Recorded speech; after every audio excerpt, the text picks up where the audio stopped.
Okay, this is the information you need about weather and weather maps. So this information you should be writing down in your science notebook. These are all symbols that you will find on a weather map, and so you need to know what the symbol is and what type of weather conditions would occur. The capital H is going to stand for a high pressure system. So go ahead and write this entire slide down. The air is going to sink. That means it's going to be more dense. It is cooler air. So think about what we talked about, the density of air. So a high pressure system, the air is going to sink. These systems bring dry, clear weather. The low pressure system is a capital L. It is going to rise. It is going to be warm.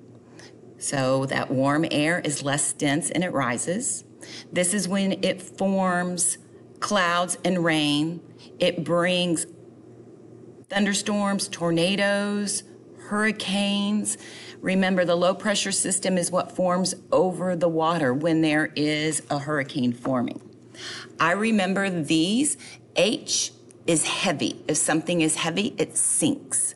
L, light, light rises. And so this is a little graphic. You do not have to write this down. That is showing you your low pressure system. It turns clockwise. The heavy air is sinking. You have dry, clear skies. That's why there's not very many clouds. The low pressure system rotates counterclockwise. The air is warm, so it is rising. You have a lot of rain. That's why it has a lot of clouds.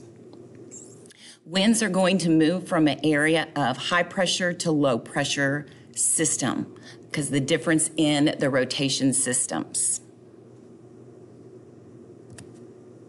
Fronts, write this down. We're going to learn about fronts. Fronts mark the contact between two different air masses. So when two different air masses collide, it produces a front. You do not have to write this down, but I just put this in here to show you is we have learned that cold water comes from the poles. The same with the air. The cold water comes from the poles. The warm water, warm air comes from the equator. When they collide, this is what makes a front. If it is formed over water, it's going to be moist. If it's formed over land, it is going to be dry. So those areas of precipitation make a difference of what is going to occur. Again, you do not have to write this slide down. I just wanted to show this to you. Okay, this you do have to write down. Warm front. This is the symbol for a warm front. I remember this because it looks like little suns. We know the direction the front is moving by the symbols. So that means this front is moving this direction. This is when the warm air, which is less dense, rises above the cold air, which is going to be more dense. This is when you have slow, steady rain. Just kind of that drizzly, annoying rain. Like, do I put up my umbrella? Do I not?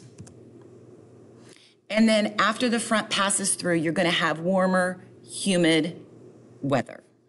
So we're learning about what type of precipitation and then what's the temperature of the weather going to be after the front moves through. Next one is a cold front. This is the symbol for a cold front. Again, we know which direction it's moving by where the symbols are pointing. It's pointing this way. I remember this, a cold front. This looks like little icicles or teeth chattering. Here you have the cold air, which is more dense. It's pushing under the warm air, which is less dense. Remember, this air is coming from those air masses.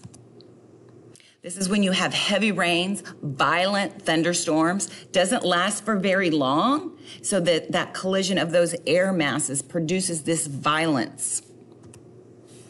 After the front passes through, you're going to have no precipitation. It's going to be fair, and then the temperature is going to decrease. It's going to be cooler.